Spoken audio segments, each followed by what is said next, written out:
مال کی دو مصیبتیں ہیں، اگر کسی کی سمجھ میں آ جائے اس مال سے محبت نہ کرے، اس کو ضرورت کے لیے سمجھے کہ ضرورت پوری کرنے کے لیے۔ پہلی مصیبت، انسان 1 بلین کا مالک ہے، 1 روپیہ بھی ساتھ قبر میں لے کے نہیں جائے گا۔ آپ کسی بھی عقل مند درزی سے کہہ دیں، خیاط سے کہہ دیں چلو زیادہ نہیں تو 2 تو جیب میں لگا دو، نہیں لگائے گا۔ اگر تم وصیت کر بھی جاؤ گے تو تمہارے لواحقین لگانے نہیں دیں گے۔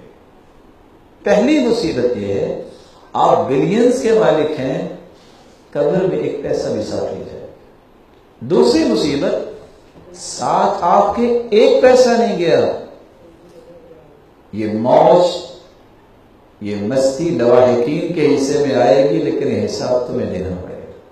اس سارے پیسے کا حساب تمہیں دینا پڑے گا کہ کہاں سے آیا تھا اور پھر تم نے کہاں خرچ کیا تھا۔ رسول اکرم صلی اللہ علیہ وسلم نے فرمایا قیامت کی نشانیوں میں سے ایک یہ بھی ہے مال کی فراوانی آ جائے گی۔ لا تقوم الساعة حتى يكثر فيكم المال فيفيض، جس طرح پانی چلتا ہے مال دنیا کے پاس اس طرح آئے گا۔